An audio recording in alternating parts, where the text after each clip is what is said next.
Hi, let me welcome you for the second subtopic of the module 2, that is staffing.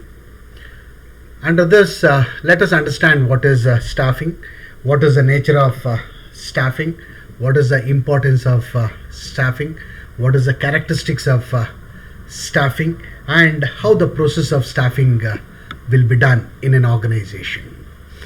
First, let us see what is meant by staffing. So, the staffing is a process of hiring eligible candidates. Hiring eligible candidates is very important. Eligible candidates in the organization for the specific positions. Okay, lot of positions will be there in the organization. For a specific position, you will be hiring a specific candidate or an eligible candidate.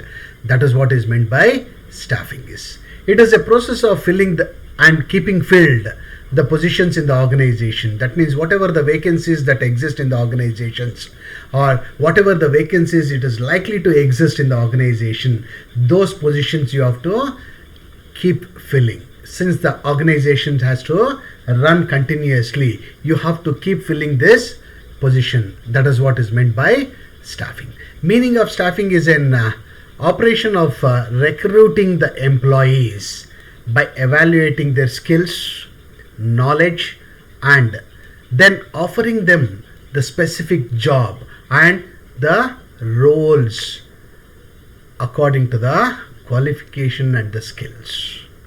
These two are important. That is, the qualification and the skill that you acquire is important to give a specific job in an organization.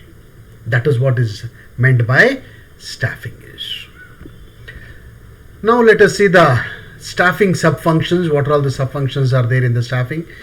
The recruitment, getting applicants for the jobs as they open up. That is, the first is the recruitment. That is, you have to recruit the people. Recruit is nothing, not a making them to join for the organization. Making them to apply for the organization is what is meant by recruitment. For the jobs or for the openings that is available in the organization. Next is a selection of best qualified from those who seek the jobs. That means from those who applied or those who have recruited has to be selected. Okay, so normally the recruitment is a positive process. That means more number of people should apply for the job, and selection is a negative process. That means you are going to select the best among the applied people. Okay, transfers and promotions. This is also one more sub functions that you have. Instead of hiring from somewhere outside, you will transfer and you will promote within the organization. That is, training to improve the efficiency as per the requirement of the job, or you are going to give the training for the people who are existing so that they can occupy the job which is vacant in the organization. That is also possible. Normally these are the 4 subcomponents of staffing. Now let us see the nature of staffing.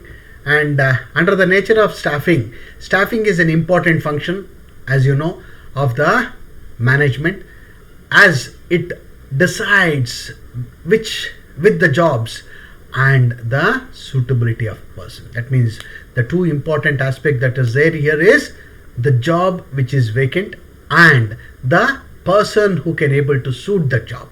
That means always you have to find the best person for the best job, can able to yield the best results. Hence always the suitability of a person to the job, because job cannot be varied, but the peoples can be varied, because peoples can be made suitable for that particular job either by selection or by training or by giving the promotion. So many ways, so methods are there to make the peoples to occupy the position in the organization, right? This affects the next functions like leading and controlling. That means if there is a right man to a right place or the right job, can help in leading the other peoples to do the job, and controlling will be very much easy.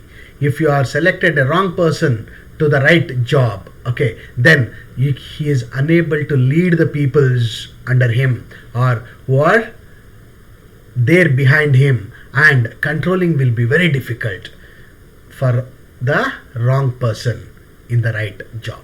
Okay, so staffing requires an open system approach.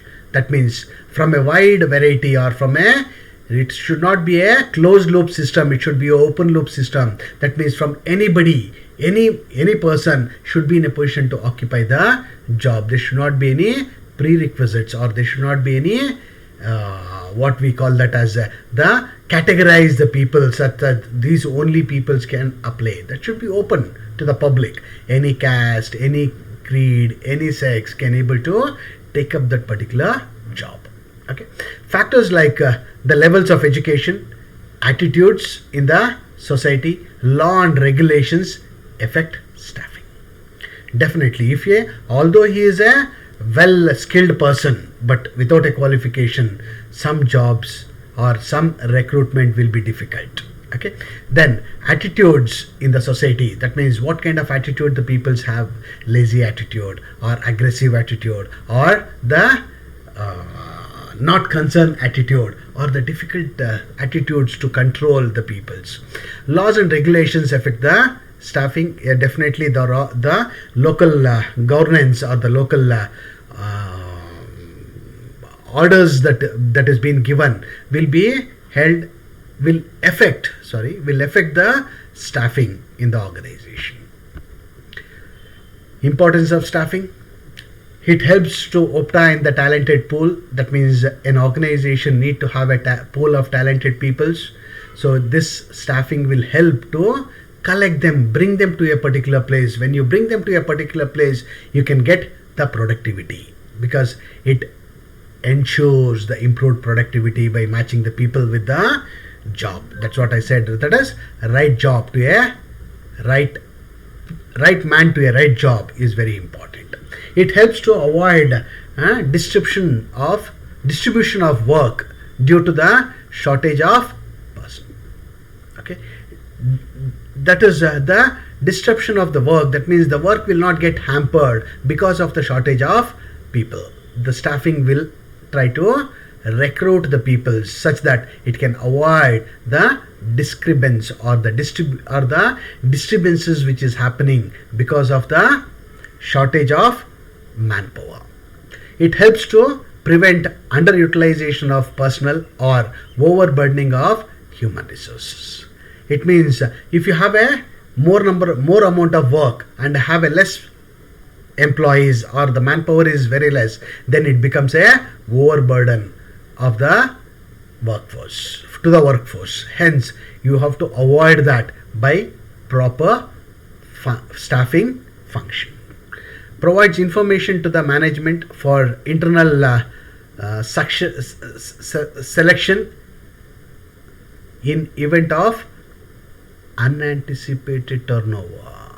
That means you have not anticipated that particular turnover. It is due to the natural calamity or because of some unavoidable circumstances.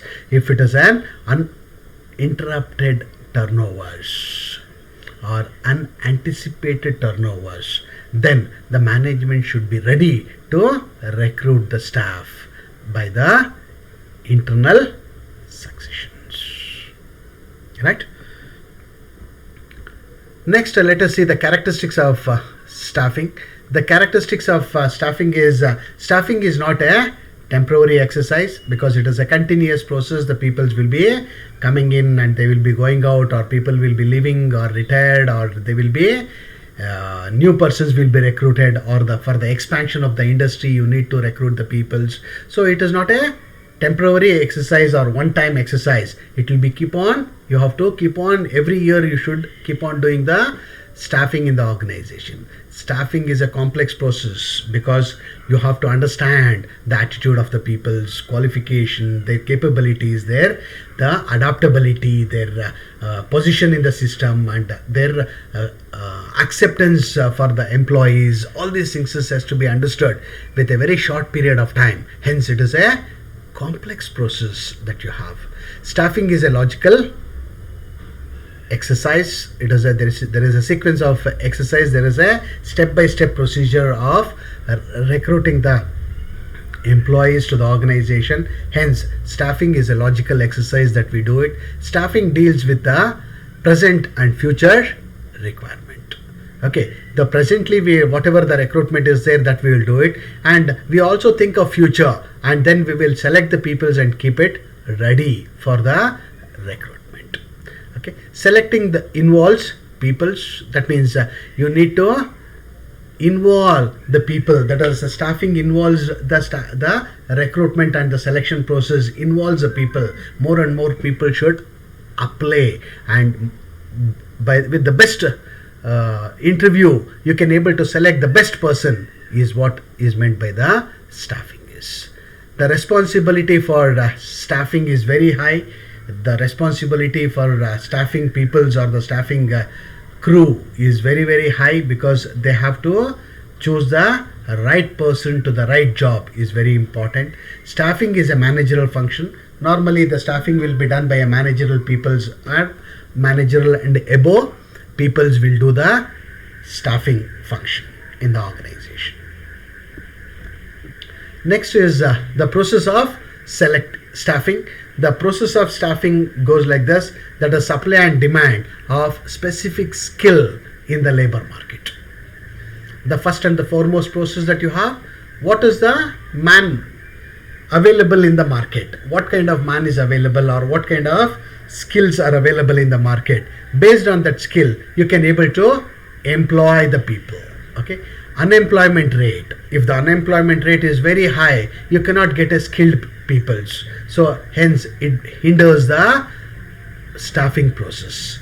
Market conditions. If the market conditions is very high, okay, if the market is doing fantastic, then you don't get a good staffing, because the peoples will be taken away by the competitors, and the very less skilled peoples are available in the market. Legal and political consideration. Yes, legally you should able to recruit the peoples and do the staffing, and politically they may sometimes it will interfere into your staffing process. Company's image. Depending on the company's image, the kind of recruitment is possible. That means the peoples will apply depending on the image of the company, depending on the stability of the company, depending on the progress within the company. All these things depends for the applicant to apply for the job. So that varies the staffing. Company policies. Yes, what is the policies that the company is having, and how exactly the company is progressing, what is the increments they are giving, how they are viewing the employees. All these policies makes a staffing easy or difficult. Human resource planning cost. That means the cost is also one more factor which the company has to look into it when they are doing a staffing. So when they are doing a staffing, if it is a huge cost, then you have to look for the peoples for a specific job. If it is for a general job, or if it is for a labor job, or the workers, employees, or the helpers, you can apply in the local newspapers and can able to get it. But if it is a highly skilled peoples, if at all you need it, you have to invest. The cost of human recruitment will be very high. Okay. The technological developments, you also have to look into the technology. What technology is developing in the market? What is the new technology which is entering into the market? How to select the people who can able to cope up with the technology? Those things you have to look into when you are doing a staffing. Okay. General economic environment. So what is the economy that it is having, whether it is increasing or decreasing? What is the economy with the local area which you are selecting? Or you should always try to give on par with the competitors who are working in the market. That is what is a general economic environment which you have to keep in the organization. So with this we have completed a small topic, that is staffing, the nature of staffing and the importance of staffing and the process of staffing. Thank you.